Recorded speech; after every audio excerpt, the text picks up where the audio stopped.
Ilaf E-Media, most trusted channel.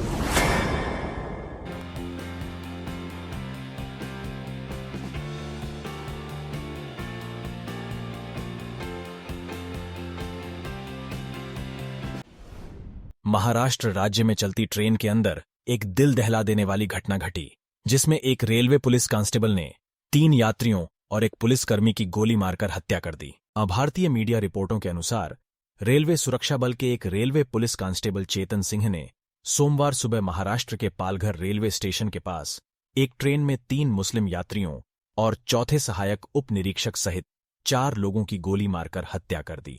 Mumbai Jaipur train में RPF जवान की फायरिंग के हादसे में मरने वाले 4 लोगों में से एक शख्स का ताल्लुक हैदराबाद से है। मरहूम शहीद मोहम्मद सैफ का ताल्लुक हैदराबाद के इलाके बाजार घाट से है। जैसी ही ये खबर बैरिस्टर असदुद्दीन ओवैसी को मिली, असदुद्दीन ओवैसी ने फौरन विधायक नामपल्ली जाफर हुसैन मिराज को मरहूम सैफ के घर भेजा। जाफर हुसैन मिराज ने मल्लेपल्ली के कॉरपोरेटर जफर खान और रेड हिल्स के कॉरपोरेटर आरिफ रिजवान के साथ सैफ के घर पहुंचकर मरहूम सैफ की बीवी से मुलाकात की। जी साहब, कल जो एक दर्दनाक वाक़या पेश आया, ट्रेन के अंदर 3 पैसेंजर्स को न सिर्फ गोली मार दी गई, एक ऑफिसर को भी गोली मारी गई। तो उसके अंदर एक बेचारे जो सैयद सैफुद्दीन मरहूम जो शहीद हो गए, जो मेरी कॉन्स्टिट्यूंसी बाजार घाट में रहते थे। जैसे ही इत्तला मिली नकीब मिल्लत बैरिस्टर असदुद्दीन ओवैसी साहब ने इमीडिएट मुझे इंस्ट्रक्शन दिया कि बोले एक अपना हैदराबाद का लड़का है जो बाजार घाट में रहता फौजी। इमीडिएट हम यहाँ आए, रेलवे की पुलिस भी आई, उनकी फैमिली मेम्बर से मुलाकात की। मगर बदकिस्मती इस बात की है कि वो बेचारा एक ही आदमी था जो पूरा घर को देखने वाला। बीवी है, 3 छोटे बच्चियाँ हैं उसको, और ये अपने सेठ जो गुजराती गली कोठी के अंदर एक मोबाइल की छोटी सी दुकान है, उस दुकान के ऊपर मरहूम काम करते थे सेठ के साथ। मोहम्मद वाजिद पाशा मरहूम शहीद सैयद सैफुद्दीन का मामू हो। जैसे ही मुझे इस बात की इत्तला मिली कि मेरे भांजे सैयद सैफुद्दीन एक जयपुर से गुजरात जाती हुई ट्रेन में जो एक दहशतगर्दाना हमले में एक पुलिस ऑफिसर की रिवॉल्वर से, जो सरकारी रिवॉल्वर है, वो डायरेक्ट तानता है और उसको मार देता है और सैयद सैफुद्दीन शहीद हो जाते हैं। मैं फ़ख्र करता हूँ मेरे भांजे पर, जो मुसलमानों के लिए शहीद हुआ, जो इस्लाम के लिए शहीद हुआ। साथ ही साथ मैं बैरिस्टर सोहिन अवैसी साहब का बहुत शुक्रिया अदा करता हूँ। मेरे एक मैसेज पर फौरी वो एमएलए साहब को इत्तला दी और मैं भी एमएलए साहब से बात किया। मैं बहुत शुक्रिया अदा करता हूँ मुताल्लिक़ा एमएलए साहब हमारे जाफ़र हुसैन मिराज साहब नामपल्ली का, जिन्होंने बस मुश्किल से मैं इत्तला देने के 3 मिनट के अंदर हमारे भांजे के हमारे घर पर आए। और मैं बतौर ख़ास गवर्नमेंट ऑफ तेलंगाना से, मजलिस इत्तेहादुल मुस्लिमीन से और सरकारी जो बैठे हुए तानिशा, उनसे भी मुतालबा करता हूँ सेंट्रल हुकूमत से, क्यों कि ये सही नहीं है, ये बहुत गलत है।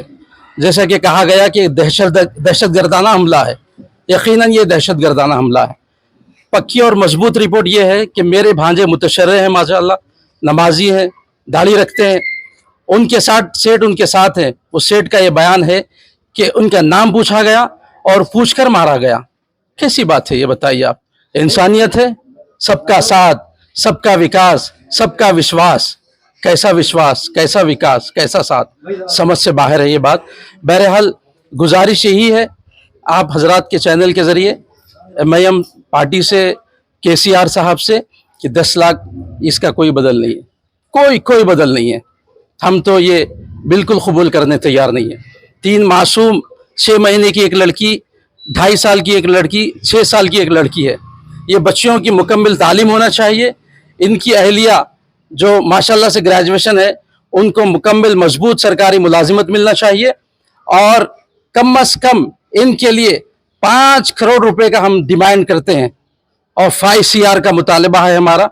और ये गवर्नमेंट ऑफ तेलंगाना से बतौर ख़ास है कि आप सेंट्रल से, आपसे और जमात से कैसा सख्त प्लीज दिलाइए। ये किराए के मकान में रहते हैं, मामूली दुकान में काम करते हैं, इनके बिल्कुल मुख्तसर सी इनकी गरीबी में ज़िंदगी है। ज़ाती इनको रिहाइश करवाइए, बच्चों की तालीम का मामला है और बैंक बैलेंस है। इनके वालिदैन भी मरहूम हैं, सैयद सैफुद्दीन के वालिद है ना वालदा है, इनके 2 भाई हैं जो अपने बिल्कुल मामूली दर्जे का वो भी काम करते हैं। तो मैं यही आप हजरात से मुतालबा करता हूँ केसीआर साहब से कि इनका माहाना सोर्स ऑफ इनकम मजबूत होना, अगरचे कि वो मौत का बदल नहीं है, लेकिन ये लोग इत्मीनान से ज़िंदगी तो गुजार सकना। मैं बहुत शुक्रिया अदा करता हूँ जाफ़र हुसैन मेरा साहब का, ये साथी रुफ़क़ा कारपोरेटर और सबका, कि इन्होंने बर वक्त फ़ैसला करते हुए मुझे बम्बई भेजाने का और मेरे 2 भाइयों को बम्बई भेजाने का इंतज़ाम किया है। अब हम लोग पहुँच रहे हैं इंशाअल्लाह ताला, वो लाएंगे। और इस तरीके से उनका आबाई वतन बीदर शरीफ है। और ये भी इत्तला दे रहा हूँ मैं आपको, साहब को भी मैं नहीं बोल सका, उनकी आबाई वतन बीदर को डेड बॉडी जाएगी और वहाँ इनकी तदफीन आबाई क़ब्रिस्तान में होगी। और गुजारिश ये है कि साहब या साहब से मुताल्लिक़ा लोग अगर तदफीन में, नमाज जनाजा में और दीगर उमूर में शिरकत फरमाए तो बायस तशक्कुर। अस्सलामु अलैकुम वरहमतुल्लाह।